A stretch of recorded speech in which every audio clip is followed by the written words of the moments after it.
The airplane is by far one of the safest means of transportation ever conceived. What is crazy about airplanes is that even in case of a complete loss of all the engines, they can still land safely and save everyone on board. Today we're going to talk about the top 10 power-off landings where all passengers and crew members survived. I have listed some of the most impressive events in chronological order, so stick with me until the end to find them all out. As always, before we start, make sure to hit that big, shiny subscribe and like button because it greatly helps me out. Thank you for all the great support, and let's get started.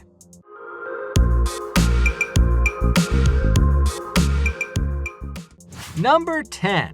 Tarom, flight from Bucharest to Tel Aviv in 1962. On February 24, 1962, an Ilyushin IL-18V departed from Bucharest, Romania, with 100 people on board on a scheduled commercial flight to Tel Aviv, Israel. While cruising at 23,000 feet over the Mediterranean Sea, the airplane's engines number 3, 2, and 1 lost power one after another. When you have 3 engines failing, you highly suspect the last one will fail as well. At that moment, the aircraft was about 43 miles from Cyprus's shore, so the crew decided to land in Cyprus as quickly as possible.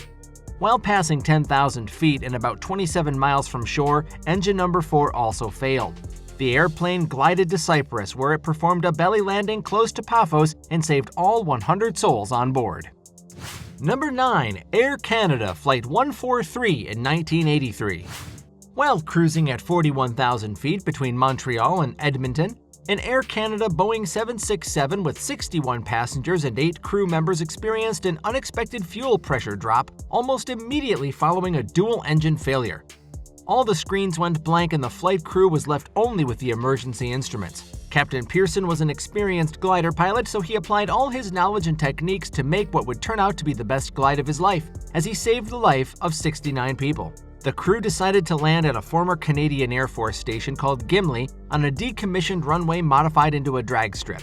While descending through 1,000 feet, the captain recalls noticing 2 boys riding bicycles near the expected point of impact of the airliner. He specifically remembers reading the absolute fear on their faces as they saw the huge jet sinking onto them.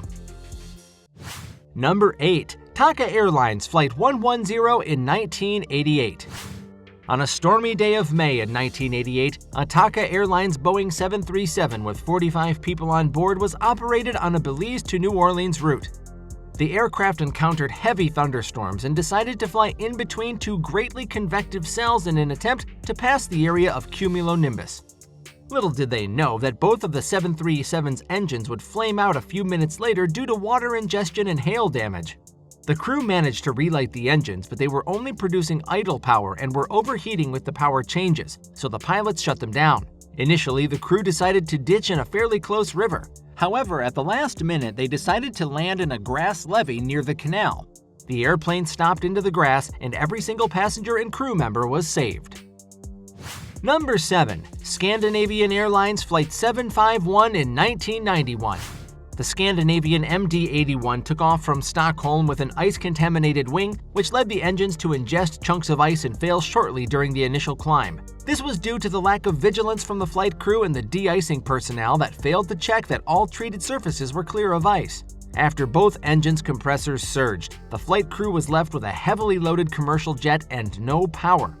What's mind-blowing is that this happened only 78 seconds after liftoff, just over 3,000 feet. The pilots initiated a glided descent toward a field in the vicinity of Gotora village. After hitting several trees and scraping the freezing ground, the aircraft fuselage broke into 3 parts and came to a halt, with all 129 occupants on board alive. Number 6. American Airlines Flight 1572 in 1995. Unlike the previous emergency landing performed right after takeoff, the American Airlines Flight 1572 lost both engines a couple minutes before landing.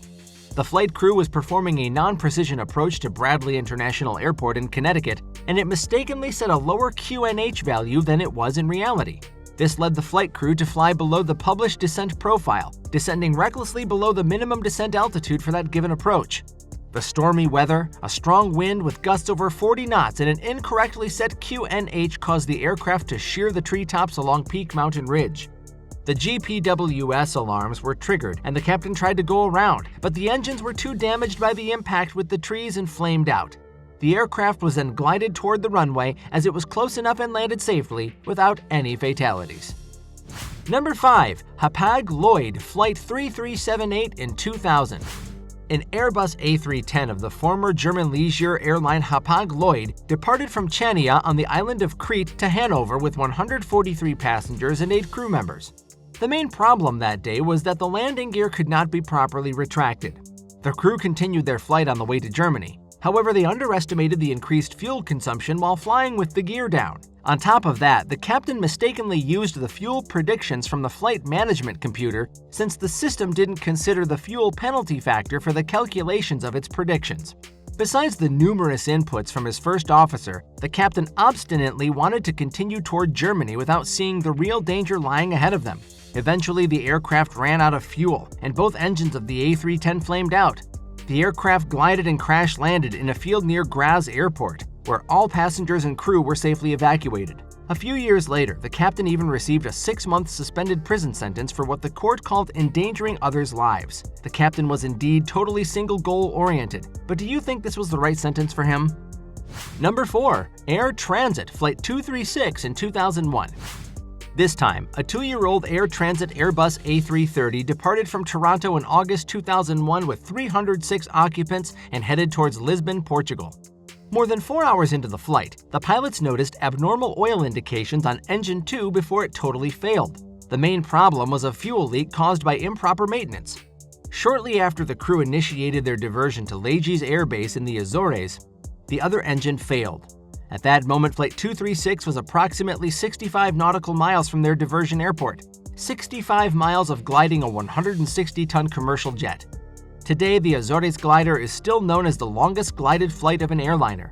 The captain performed an orbit and some S-turn maneuvers to drop some altitude as they were still too high and too fast during the approach. The landing was uneventful and all 293 passengers and 13 crew members survived. Number 3. Sibir Airlines Flight 852 in 2002.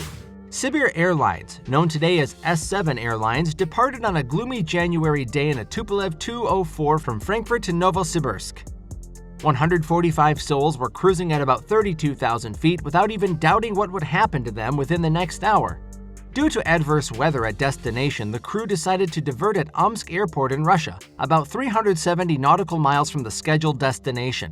Due to the strong headwinds en route to Omsk, both engines suffered fuel starvations about 9 miles from touchdown and an altitude of little over 3,000 feet. The crew extended the landing gear and managed to glide toward the runway.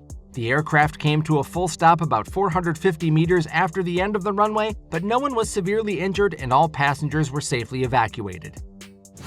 Number 2. U.S. Airways Flight 1549 in 2009. Most of you know the Miracle on the Hudson as one of the most stunning and impressive ditchings in aviation. U.S. Airways Flight 1549 struck a flock of geese at an altitude of only 2,818 feet, leaving the A320 without any power. I don't know if you realize, but this altitude is not enough to make a safe return to the departure airport, configure the aircraft, attempt an eventual relight, and take decisions.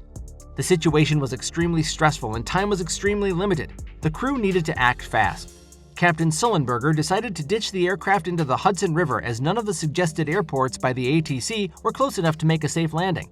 About 4 minutes after the bird strike, the A320 made a safe water landing in the freezing water of the Hudson. All 155 occupants were safely rescued, and the crew members later received the Master's Medal in recognition of their unique achievement. And here we go for the last and most recent power-off landing where all passengers survived. If you've enjoyed the video so far, make sure to hit the like button and subscribe to my channel if you haven't done so yet. Number 1. Ural Airlines Flight 178 in 2019. The Ural Airlines Airbus A321 carrying 226 passengers was scheduled to operate the Moscow-Simferopol route. Shortly after takeoff, both engines of the A321 failed after it hit a flock of gulls. As the aircraft had just taken off, it was still very close to the ground and the crew wasn't left with too many options for landing. It was either in the cornfield in front of them or nowhere. Normally, the Airbus procedure for all engine failure followed by an emergency landing wants you to extend the landing gear 1,000 feet above ground level. However, the captain had the good reflex not to extend it as he judged that the aircraft would skid better over the corn without the gear down. It turned out to be a great decision, as the aircraft safely landed and evacuated everyone on board without reporting any fatalities. So how would you feel if you were a passenger on board an airplane experiencing a complete loss of engine power? Let me know in the comments down below. Want to watch more amazing Top 10 aviation content? Click on any of the videos you see on your screen right now. And don't forget to subscribe to my channel to never miss an upload. Thank you all for watching, and I'll see you in the next one.